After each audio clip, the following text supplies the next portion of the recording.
प्रीतम कुमार, इनका सवाल है कि अगर दो लोग एक दूसरे के रिलेशनशिप में हैं, वो लॉन्ग टर्म चलती है, तो उनमें काफी अच्छे संबंध पनपते हैं, बॉन्ड क्रिएट होता है। उसके बाद में शादी करनी नहीं करनी, ये तय होना न होना, ये आगे की बात होती है। तो ये जो तरीका है, ये सही माने में देखा जाए तो ये साइंटिफिक तरीका है। अब ये मोरालिटी के खिलाफ है, इसलिए उसका बहुत ज़्यादा समर्थन अपन नहीं कर सकते।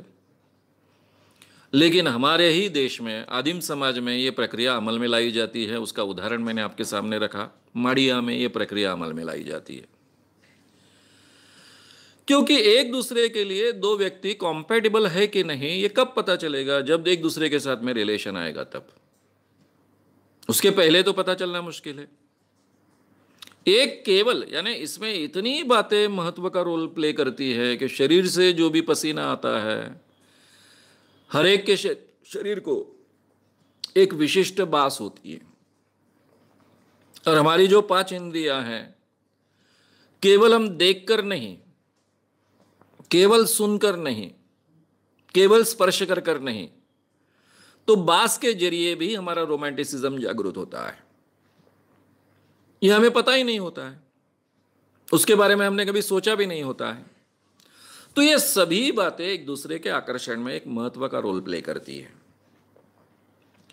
इसलिए जब जो एक जोड़ा एक साथ में रहना शुरू करता है, शादी के पहले, शायद आगे चलकर अगर वो साथ में रहता है तो हम उसको लिविंग इन रिलेशनशिप कहते हैं, वे एक दूसरे के लिए कॉम्पैटिबल है कि नहीं, इसका पता चलने की गुंजाइश ज्यादा होती है।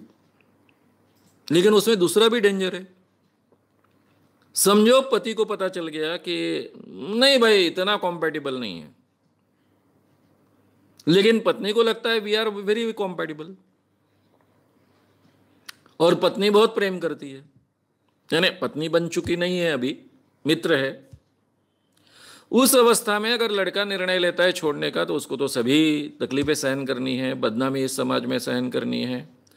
उसकी पहली शादी होकर ब्रेक हुई, ऐसा वातावरण उसके कारण तैयार होने वाला है, उसके सभी परिणाम उसको भुगतने हैं। तो इसमें दूसरा भी हमारे समाज के जो भी मान्यताएं, उसके कारण ये डेंजर सिग्नल है। लेकिन ये एक अच्छा तरीका हो सकता है। उसके साथ में जो भी कठिनाई है, बदनामी है, दिक्कतें हैं, वो सहने की तैयारी होने के बाद में। लेकिन सब लोगों के लिए संभव नहीं है। कौन लड़के लड़कियां शादी के पहले सेक्सुअल रिलेशन रखेंगे जो एक दूसरे के रिलेशनशिप में हैं, एक दूसरे से प्यार करते हैं? वही ये प्रयोग कर पाएंगे। प्यार पहली शर्त होगी, यानी कम से कम कहने के लिए तो भी पहली शर्त होगी। और उसके बाद में पता चलेगा कि हम एक दूसरे के लिए कॉम्पैटिबल है कि नहीं। ये सभी जोड़ों के लिए संभव नहीं है। सभी जोड़ों के लिए इस ढंग से पार्टनर्स अवेलेबल होना पॉसिबल नहीं होता है।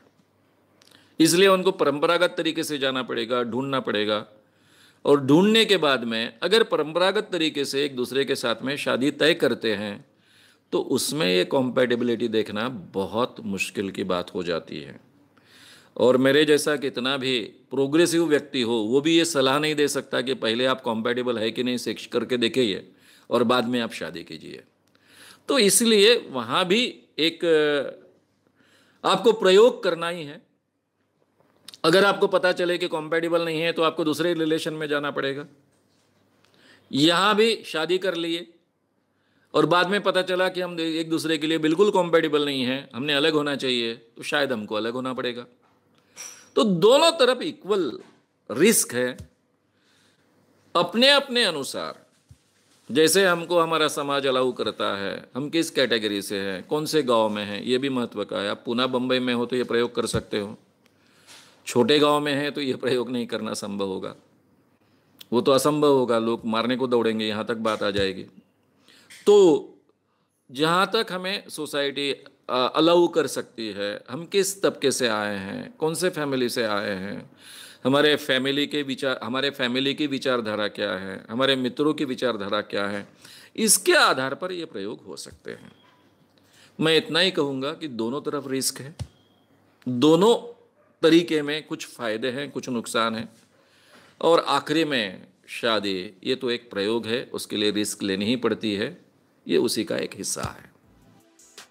अगर आपको ये वीडियो पसंद आया हो तो उसे ज़रूर लाइक करें, लोगों में ये अवेयरनेस फैलाने में हमारी मदद करें। वीडियो को ज़रूर शेयर भी करें। तो हमारे YouTube चैनल श्याम मानव को विज़िट करें। ऐसे सारे वीडियोस का आनंद लेने के लिए हमारे चैनल को सब्सक्राइब करें। उसके लिए सब्सक्राइब बटन दबाएं। नए वीडियोस का नोटिफिकेशन पाने के लिए बेल आइकन दबाएं।